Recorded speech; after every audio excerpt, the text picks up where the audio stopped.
दोस्तों नमस्कार, कैसे हैं आप सभी। दोस्तों स्वागत है आपका ये एजुकेशन विद संगमित्रा में। तो दोस्तों आज इंडियन हिस्ट्री के इंडस वैली सिविलाइजेशन के पार्ट 1 है। आज हम कुछ क्वेश्चंस लेकर आए हैं, कुछ इन्फॉर्मेशन लेकर आए हैं जो बहुत ही इम्पोर्टेंट है और आप बने रहें हमारे साथ। तो दोस्तों चलिए बात करते हैं। सबसे पहले जानते हैं सिंधु घाटी सभ्यता जो है ना, तो ये है क्या।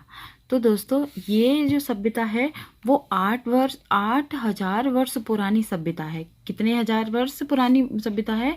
तो दोस्तों ये 8,000 वर्ष पुरानी है। सबसे पहले इसके बारे में ही हम जान लेते हैं। तो दोस्तों ये सिंधु घाटी सभ्यता विश्व की प्राचीन नदी घाटी सभ्यताओं में से एक सभ्यता है।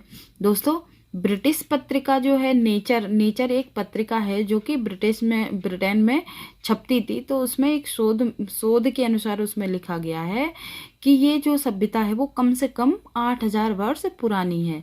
कम से कम कितने वर्ष पुरानी है? कि 8,000 वर्ष पुरानी है। और दोस्तों इसके बारे में कहा जाता है कि ये सभ्यता जो है उसको हड़प्पा सभ्यता, सिंधु सरस्वती सभ्यता, कई नामों से इसको जाना जाता है। दोस्तों इसका विकास जो है सिंधु और घग्गर यानी हकरडा प्राचीन सरस्वती नदी के किनारे हुआ था। इसका विकास जो प्रमुख केंद्र कौन से थे? तो दोस्तों ये केंद्र हुआ करते थे मोहनजोदड़ा, कालीबंगा है ना, कालीबंगा, और ये लोथल, धोलावीरा, राखीगढ़ी, हड़प्पा है ना। तो ये क्या थे? ये उस समय के बहुत ही महत्वपूर्ण केंद्र हुआ करते थे, है ना। इन सबसे ज्यादा ही सबसे महत्वपूर्ण तो लोथल था, है ना। लोथल क्या था? लोथल एक पत्तन हुआ करता था, है ना। पोताश्रय भी बोलते हैं इसे।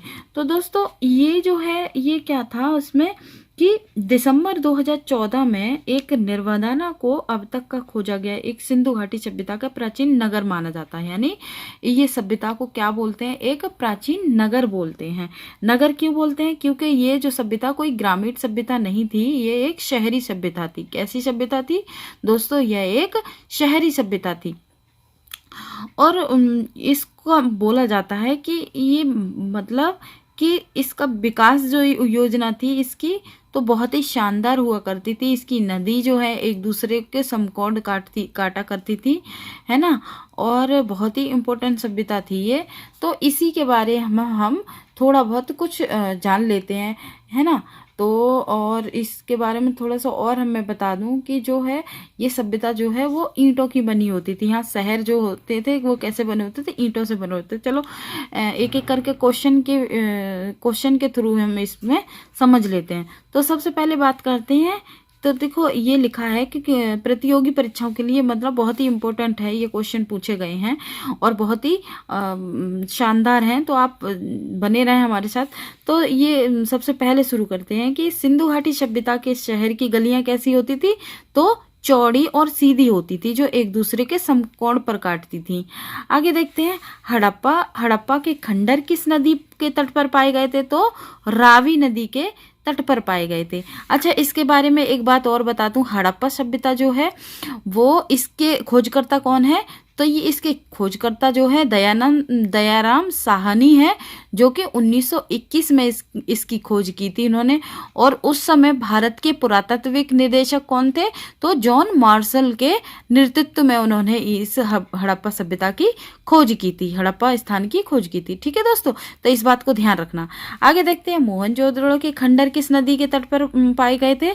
तो ये सिंधु नदी के तट पर पाए गए थे। तो मोहनजोदड़ो कहाँ है? आधुनिक पाकिस्तान में है अभी ये।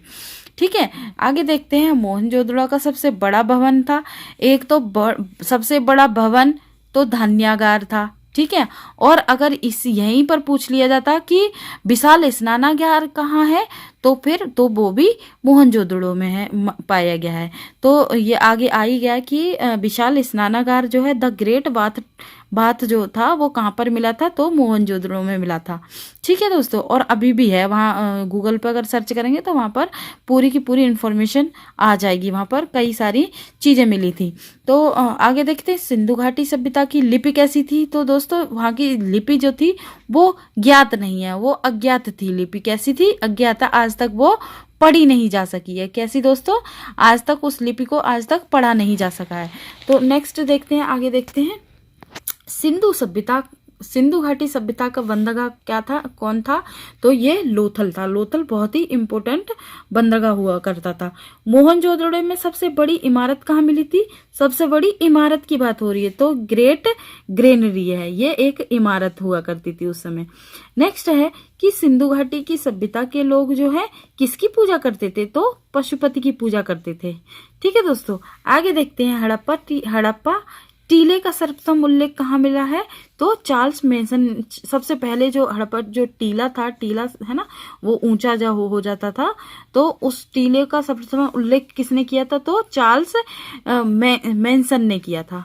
नेक्स्ट देखते हैं कि मोहनजोदड़ो का उत्खनन कार्य कब हुआ था, तो 1922 में किया था। और इसके खोजकर्ता कौन थे, है ना, तो ये राखलदास बनर्जी थी। ठीक है दोस्तों, आगे देखते हैं पहली बार कपास उगाने का श्रेय किसको जाता है, तो सिंधु घाटी सभ्यता के लोगों को ही जाता है। यहाँ पर सबसे पहला अनाज क्या था, गेहूं और जौ खाते थे ये सबसे ज्यादा, मतलब गेहूं और जौ ही सबसे प्यारा इनका भोजन हुआ करता था, तो गेहूं और जौ यही लोग खाते थे। और आगे देखते हैं सिंधु सभ्यता के लोग किस धातु से परिचित नहीं थे, तो सोना, चांदी, कांसा ये चीज से वो परिचित थे, लेकिन वो लोहे से परिचित नहीं हुआ करते थे। आगे देखते हैं मृतकों का टीला किसको बोलते हैं, तो मोहनजोदड़ो को बोलते हैं। ठीक है दोस्तों, मोहनजोदड़ो कहाँ है, पाकिस्तान में है ये। अच्छा, नेक्स्ट देखते हैं हड़प्पा सभ्यता का कुछ क्षेत्रफल जो है वो कुछ नहीं है, कुल लिखा है, यहाँ पर गलती मिस्टेक हो गई है। तो हड़प्पा सभ्यता का कुल क्षेत्रफल क्या है, तो 13 लाख वर्ग किलोमीटर क्षेत्र में फैला हुआ था ये। आगे देखते हैं कालीबंगा क्या है, क्यों फेमस है कालीबंगा, तो कालीबंगा जो है वो राजस्थान में है और ये काले रंग की चूड़ियों से के नाम से ये फेमस है। काले रंग की चूड़ियों का नाम भी इसको कालीबंगा को दिया जाता है। ठीक है दोस्तों, आगे देखते हैं सिंधु घाटी सभ्यता की नगर कितने नगर थे, तो 6 नगर हुआ करते थे।